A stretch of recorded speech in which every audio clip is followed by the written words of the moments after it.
Welcome to the Muskoka Bible Centre YouTube channel. We trust that this resource will be an encouragement to you as you grow in your faith. Bible teaching is at the core of what we do here at Muskoka Bible Centre, so enjoy this sermon series.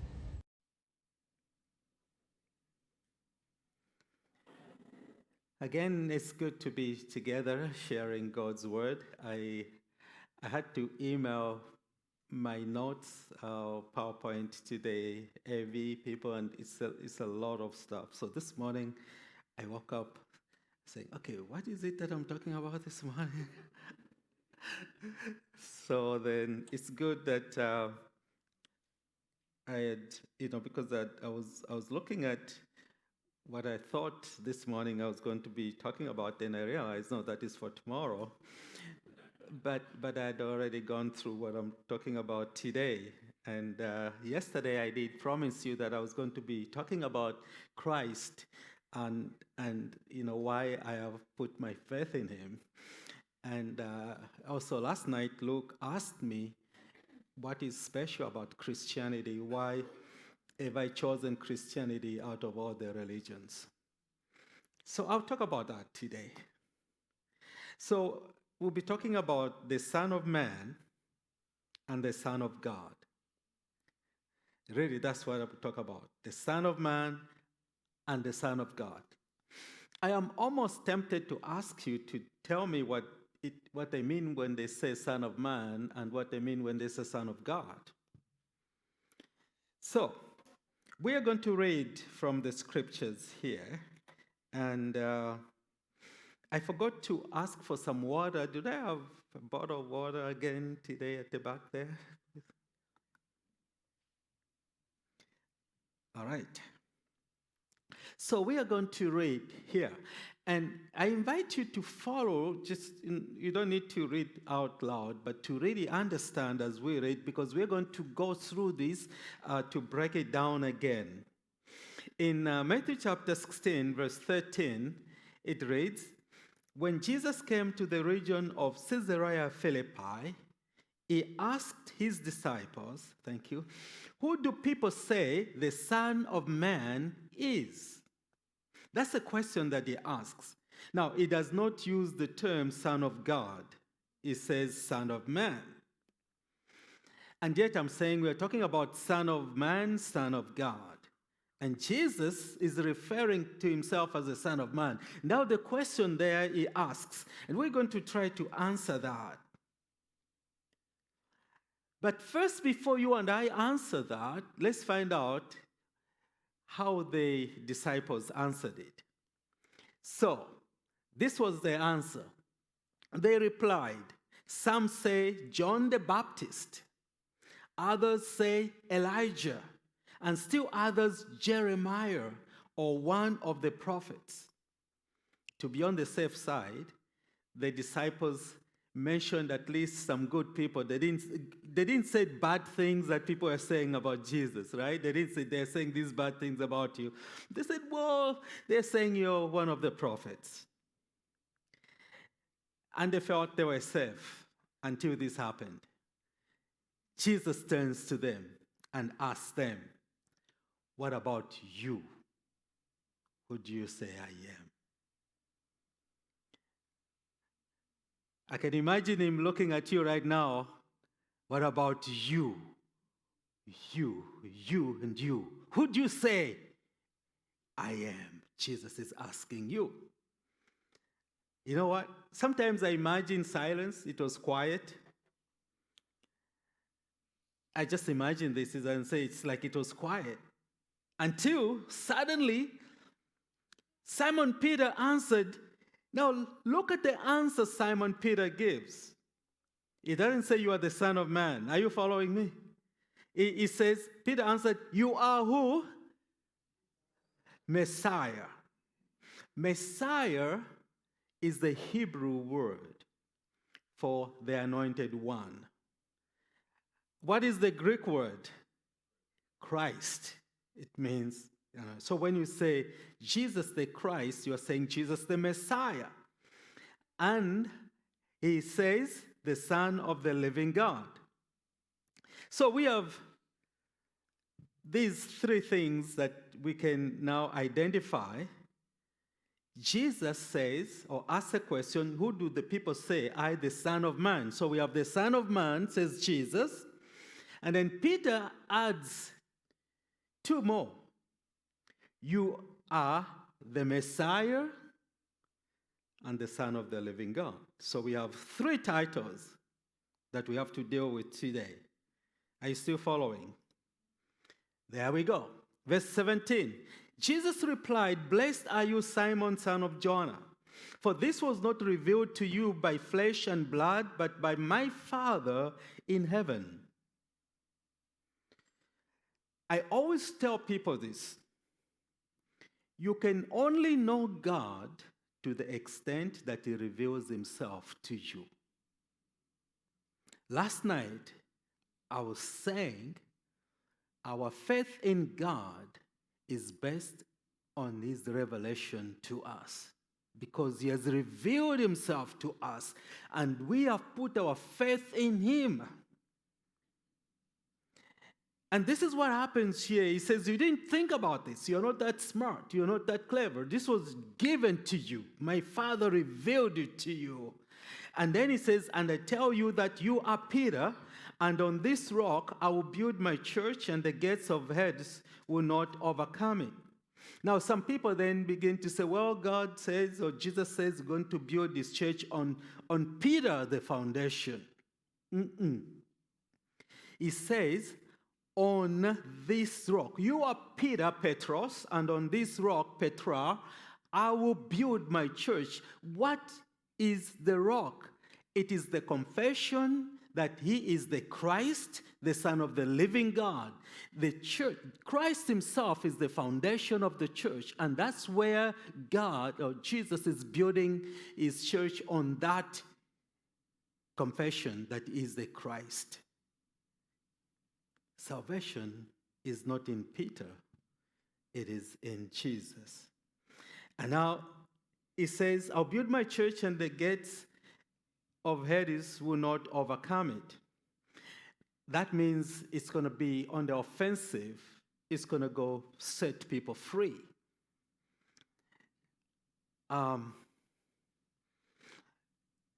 Many people read this passage with this understanding, if you follow this. They imagine God building the church and making it secure so that the church is protected from the devil. So then the people think, oh, God, protect me from the devil. Oh, God, the devil, because, we need to be protected. But you're going to read this again. Verse 18, and I tell you that you are Peter, and on this rock I'll build my church, and the gates of Hades will not overcome it. The gates of what? It's not the gates of the church. So that means the church is on the offensive. The church goes to set people free, to preach the gospel. And as they go, the gates of Hades cannot withstand the church. They just collapse, and the church marches in to preach the gospel, to set the captives free. Listen, instead of you wondering where the devil is going to attack you next, listen, you got it all wrong. The devil is the one wondering where are these Christians going to attack next. That's the type of church that he is building. And that power is when you are on your knees in prayer. Now, let me give you this introduction. Matthew chapter 16, verse 13 to 18 is key to understanding Christian theology, at least New Testament Christian theology. It is an understanding of how Christian faith can be lived out and practiced. It is knowing who Jesus is, because Christianity is founded on Christ. Who is this Jesus that you say you believe in? Is it just because of your parents? your grandparents or your friends, do you really believe in him? Do you know who he is? In the 4th century, the Christian church had to work out their belief of who Jesus is. After Jesus had gone to heaven, the church was thriving. Now, in the 4th century, suddenly people began to ask, who was that Jesus? And people came up with different explanations as to who he was. And at that time, the Emperor Constantine had been born again. And then he realized that there's going to be divisions within the church because people are coming up with different explanations as to who Jesus was. So he was worried that his empire was going to collapse. And so he called for a gathering in Nicaea in 325 AD. He said, come on, let's gather and work things out. And that time they gathered to discuss the theology regarding Jesus. Who was he? At that time, they agreed, most of them, that he was divine. He was God.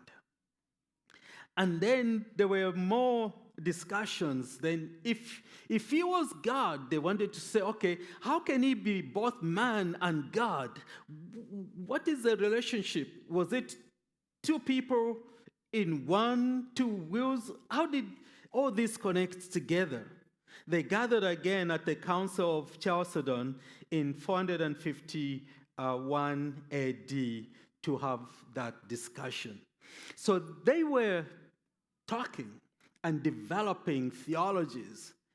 And some people believed different things and they broke away, and there were the Arians, and there were just different people that were going in different directions. Even today, you hear different teachings and different understandings of these things, so it's not the first time. Now, getting to study or to understand Christianity in this context, to know who Jesus is or was, but I like to say is because he is alive, it is known as Christology. So Christology is the study of the deity of Christ, who he was, and how does it relate to the humanity that he took on. The earliest Christological reflections focused on the titles given to Jesus in the apostolic writings. They were derived from the Hebrew scriptures. And the Hebrew scriptures here talked about the Son of Man. They talked about the Son of God. They talked about Messiah. In the Old Testament, even before Jesus came, we find these titles in the passage we read today, Matthew 16, verse 13 to 18. Son of Man, Son of God, Messiah. Jesus introduces himself as the Son of Man, and Peter's answer, given by revelation from God, introduces him as the Messiah or the Christ, the Son of the living God. Therefore, Christology is the reflection on Christ's identity. You see, when you are having theological discussions, or when you are developing theology, you are actually reflecting. After you've had an encounter or a revelation, then you sit down, you reflect on that, to write it down, to understand it better. So we said Jesus was traveling with his disciples, and he reached a place known as Caesarea Philippi. Now, that is part of the map of Israel. You cannot see Jerusalem, it's in the south. That's just the northern part of it. And the reason I thought I should show you, you should have a pointer here, but you can see there. You can see where it says Caesarea Philippi in red. Are you able to see that? Now, you can see that region is going towards Lebanon, and to the right is going towards Syria. Jerusalem you cannot see here because it's in the south. I have wondered, You see, Jesus did everything by divine appointments and on purpose, and because he was wanting to teach a truth. Do you know the significance there? He chose Caesarea Philippi as a place to go and reveal himself to the disciples. Who do you say I am? And that area was the area for the Gentiles. And that's where it happened. He asks the question, who do the people say I, the Son of Man, am? Who am I, Son of Man? Now, the title, Son of Man, is mostly used by Jesus about himself. He is the one, he never referred to himself mostly as the Son of God, he would say the Son of Man. And many people have wondered why he referred to himself as the Son of Man. And people would say, well, he was talking about his humanity because he took on humanity, so he became the Son of Man. So there have been discussions, and I'm going to leave it up to you at the end of all this to do your own theological reflection and then find out, why he refers to himself as the Son of Man. The background to this, when we look at the Son of Man here, I'm going to give you this background. It's in Ezekiel. When you read Ezekiel at home, so that's your homework, you read the book of Ezekiel. The background in the Old Testament, especially in the book of Ezekiel, where the prophet states that God would call him the Son of Man as he was given a mission. Ezekiel would say, God said to me, Son of Man, prophesy. Son of Man, say these words to the children of Israel. So God is calling Ezekiel Son of Man. Now, when you read the book of Ezekiel, you will see that God started to speak to Ezekiel because the children of Israel were not walking according to the ways of God. And God said, Son of Man, prophesy, and he was prophesying judgment that was coming to the nation of Israel. So here, Son of Man relates to a prophecy about judgment that is coming. Then, in the eschatological sense, Daniel also introduces the concept of Son of Man through the vision of the end times that he had. And this is what you have here. So we look at Daniel, see what Daniel experienced. And you follow this. Daniel says, in my vision at night, I looked, and there before me was one, you got to help me here, was one like the Son of Man. There it is again, one like the Son of Man. So Daniel sees this vision. Now, this is not the vision of Ezekiel, he's saying. He's looking into the heaven. He's looking into the future. And he sees one that looks like a Son of Man coming. See how he's coming with the clouds of heaven. That was before Jesus was born in human form. He said he approached the Ancient of Days and was led into his presence. He was given authority. This is the Son of Man, given authority. What else is he given? Glory and sovereign power. What else is he given? He says, all nations and peoples of every language worshipped him. This is the Son of Man. His dominion is an everlasting dominion that will not pass away, and his kingdom is one that will never be destroyed. This is the vision that Daniel has of the Son of Man. Are you following this? So when Jesus says, who do the people say the Son of Man is? Pointing to himself. Jesus has this understanding of this Son of Man. Now, when did this Son of Man begin to exist? Let's look at, I like to say, pre-existence. You see, before Jesus was born, he said about himself, I'm trying to find the right way to phrase this, because he says, before Abraham or before Moses, Jesus says, I am. I am. I've always been. That title, Jehovah, when you find it in the Bible, in the English translation, is capitalized Lord, Lord. It's always capitalized. And Jesus refers to himself as Jehovah. Do you know why they killed him? Because he made himself equal to God. That's why they killed him. I want you to think about this. Who do you say Jesus is? Think about how difficult it was for the people during his days.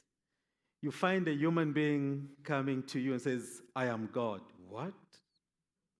Are you crazy? You, God? Jesus looked human. And yet he says, I am God. Think about how stumbling that would be.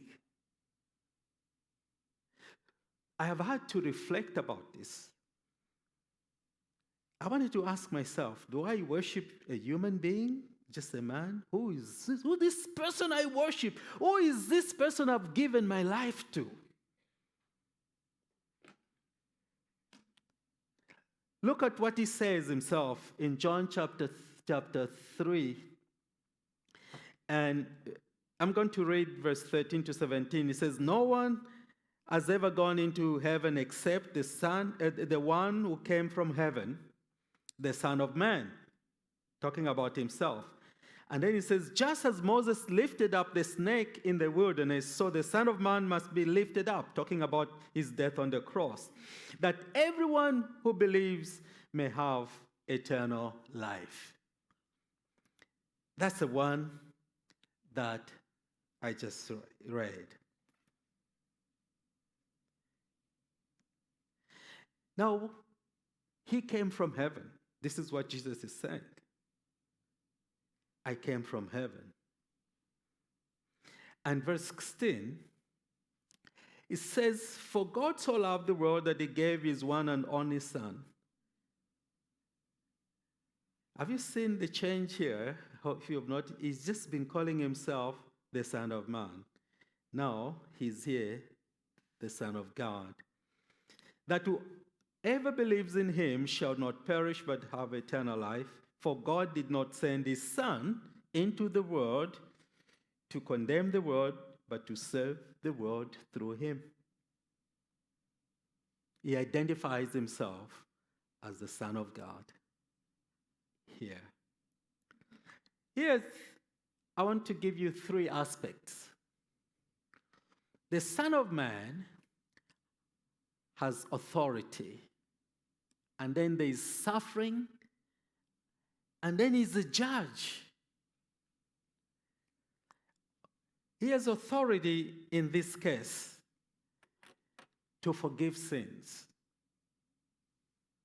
One time Jesus was teaching, I think this is found in Matthew chapter 12 and verse 8. And if you are writing, you can write Matthew 12:8, and also Mark chapter 2, verse 28, and Luke chapter 6, verse 5. I'll say those again. Matthew 12 and verse 8, and Mark chapter 2, verse 28, and Luke chapter 6, verse 5. One time Jesus was teaching in a house. It is believed it was Peter's house. I've actually been to Israel. That house is in ruins. You know, it's a tourist traction. And as he was teaching, the house was packed with people. There were some friends who had a friend who was paralyzed. He was a paralytic. And they took him to Jesus. They couldn't go into the house. So they removed some tiles from the roof, which you could easily put back. And then they lowered him right in front of Jesus as Jesus was teaching. Here is what happened. Jesus looked at that man and he said, "Friend, your sins are forgiven." Jesus calls him friend. Do you know why he calls him friend? It's because of his friends. He's saying friend to these friends because Jesus saw the faith of his friends. He says, "Friend, your sins are forgiven." And the teachers of the law were there, took offense. They said, and they are right, who can forgive sins but God himself? Who is this man who thinks he can forgive sins? And Jesus, knowing what they're talking about, he says, why are you talking about that? What is easier? To say, pick up your mat and go to be healed, or to say your sins are forgiven. I'm paraphrasing. Then he makes a statement about his authority. He says, so that you may know the Son of Man has authority to forgive sins. He says to the man, pick up your mat and go. And the man instantly got up and walked. Jesus showed the Son of Man has authority. There's authority. Another place he says he has authority to perform miracles. He has authority to be the Lord of the Sabbath. Jesus, the Son of Man. But then this powerful Jesus, the Son of Man, who's so powerful, who can perform miracles, who can do wonders, he gets arrested. He gets beaten, he gets crucified, and the disciples are confused. Suffering, death, and glorious resurrection was the mysterious method that he would use to fulfill his earthly mission as the Son of Man. As the Son of Man, he came into the world to save you and I. And the only way he could save you and I is to take on the form of humanity like you and I, and yet be without sin. And to be able to suffer for you and for me, and to die on the cross. When Jesus died on the cross, guess who died?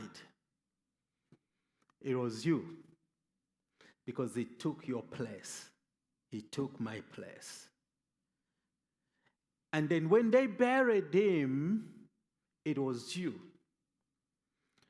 who were buried with him. When he rose up, it was him.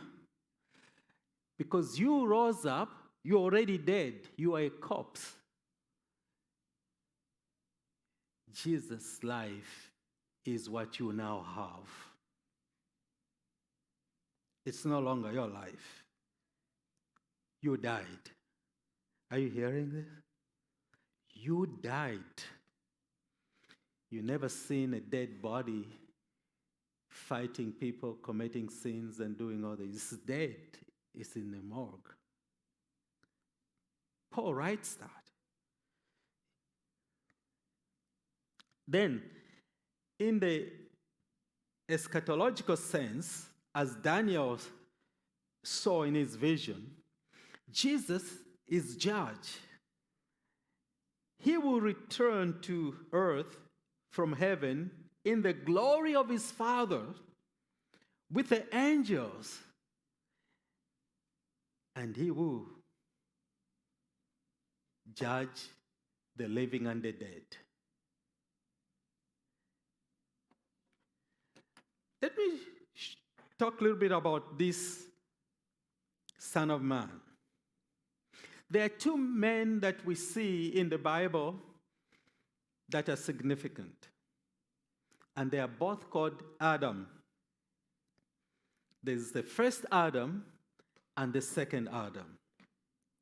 Now help me so I know you are awake. Who is the second Adam?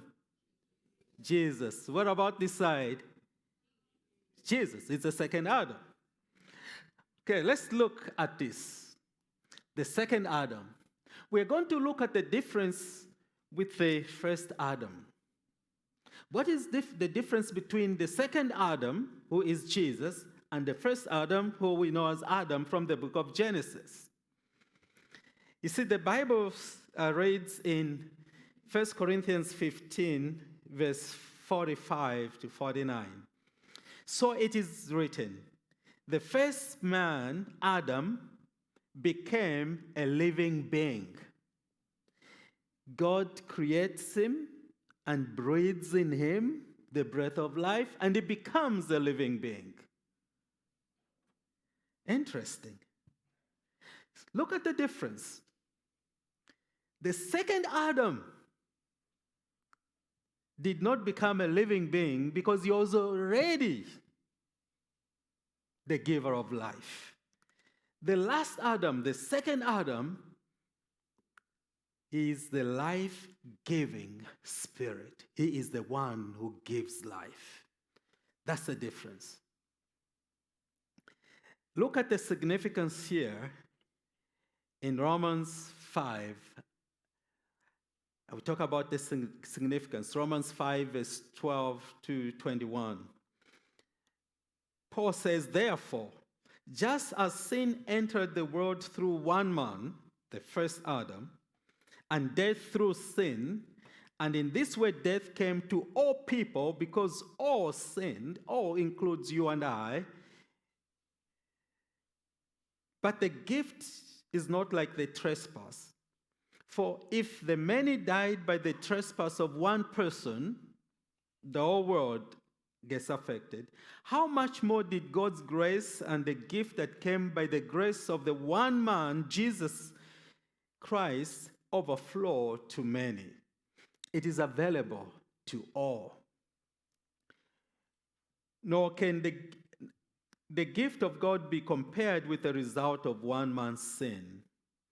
The judgment followed one sin and brought condemnation, but the gift followed many trespasses and brought justification. So we're talking about the Son of Man. I think I talked to you a couple of days ago, or maybe it was even yesterday. This year during Easter weekend, it was on Good Friday, I was reflecting on this. You know, the battle was in the garden. In the Garden of Eden, the first Adam fell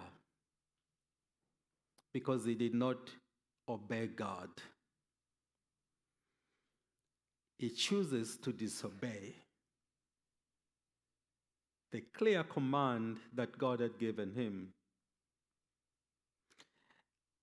And therefore, you and I are affected by sin. We are born into this world where, like Paul would say, I want to do good. The good that I want to do, I can do. The evil I don't want to do, I end up doing. Are you following that? I don't know how many of you have prayed, God, I want to be a good person. God, I want to be a good person. You know what? I tried that.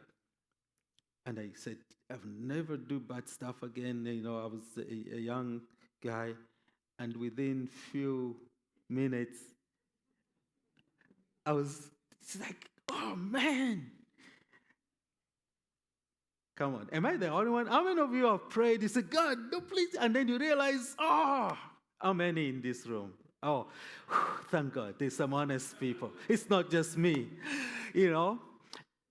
Listen, as a young adult, in fact, I was a teenager. I used to teach Sunday school as a teenager, and I was laying in my bed asleep, and just before dawn, I woke up and I felt very empty and lost. And I felt like something is not right. Like, I feel lost. I feel like I can't even go to heaven. And then I did something strange. I left my bedroom and went into the living room. Everybody's asleep. Up to now, I don't know why I did that. And maybe I was sharing my bedroom with somebody, I can't remember. And so I went in the living room. I knelt down in front of a sofa. And then this is the prayer, as I can remember. I said, God, I have tried to be a Christian. I have failed. Every time I want to do good things, I can't do them. And the stuff that I teach kids in Sunday school, I don't even follow that stuff myself. I feel so lost. And then I said, God, from today, I stop being a Christian. Now, all of you are probably wondering, okay, why are you still a Christian now? So I said, God, today I stop being a Christian. The only person that I've known who has been a successful Christian is you, Jesus. Therefore, I ask you, be Christian through me, because I can't do it. And there was like this joy that just flooded me. And I have had this joy until now. It's the same joy you see. I was a teenager. I must have been maybe around 15, 16.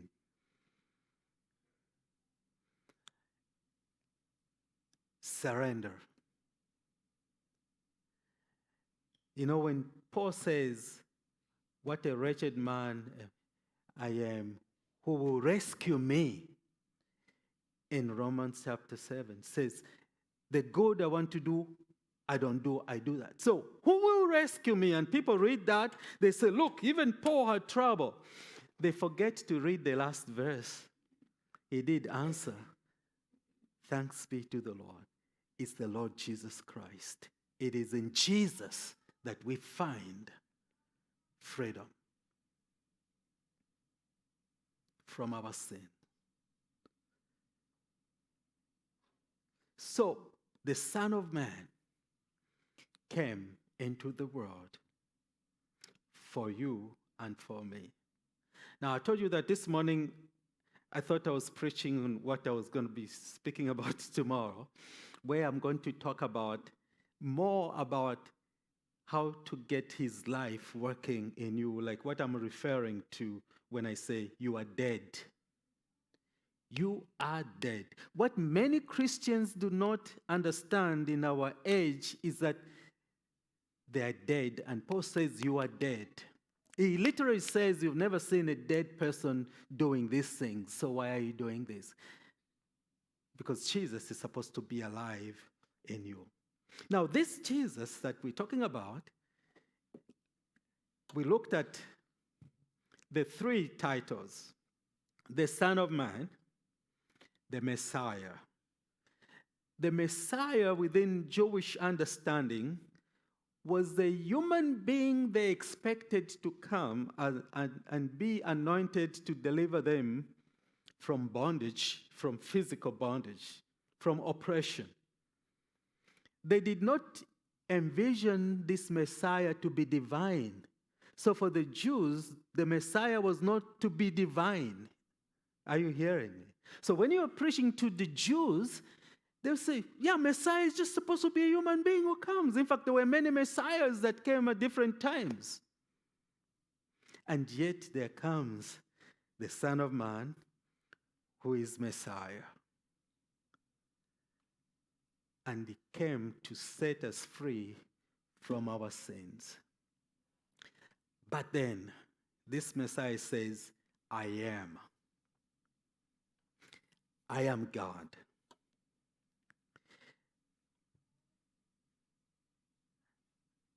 How many of you believe Jesus was a good person?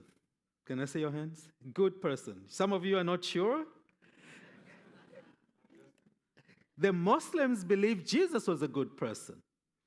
In fact, I have interacted with people from various religions. They believe Jesus was a good person. I'm yet to find a religion that teaches bad things about Jesus. Now, I think it was, what was that? Was that McDowell? I think he said this, and others said this, that either Jesus was a liar or he was a lunatic, or he was who he says he was. Are you following that? If he lied, then he's not a good person. As I have examined the scriptures, and I've in fact examined the teachings of other religions. In fact, I'm a professor of world religions. So I teach all those religions that I put on the screens. I teach a course on graduate level. As I have read all the different religions, no religion gives the answer that Christianity gives.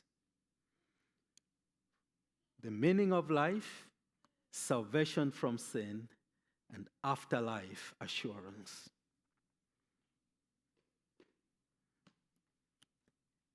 The Son of Man. When we look at the deity of Christ, we see that he says, I am God. So then, like we know, Muslims have trouble with this. He's prophet, he is a good man, but how can he be God? We only believe in one God.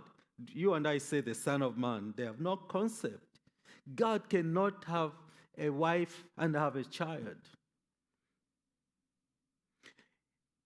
You and I believe in the Trinity.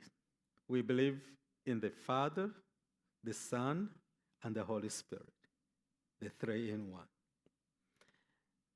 When I was again in the Netherlands one time, I was doing research. They told us to do research when I enrolled in seminary. And they said, choose the topic that you'd like to write about and do a research and present your findings. And then I said, yes, I am going to solve the question of the Trinity once and for all. So I started doing my research. You know, when you research, you do lots of research. Reading, compare, and then you have to come up with your conclusion. Guess what? And I have it in my paper at the bottom. Here's the conclusion. You want to hear my conclusion? The Trinity is a mystery.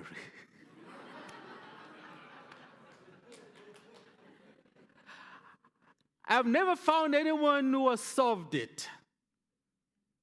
And there I was, I thought I would be the first Bible scholar to solve it. The guys that were before me were smarter. You see, Jesus has revealed himself. Here's what you need to understand. The Bible says the soul that sins shall die. And all human beings are guilty of sin. So no human being could save you or I. There's only one who is sinless, and that is God himself. It had to take God. I still don't understand what he saw in you and I. You know, God doesn't need you. Do you know that? Sorry to burst your. Sorry. He doesn't need you. You know that? He's self existing. He could have gotten rid of us and just created brand new creatures. Somebody sang a song, I don't know why Jesus loved me. I don't know why he came, but I'm so glad he did. Somehow, he loved you and I. He came down to save us. Divine revelation has given us this, and the apostles' confession, they confess his deity.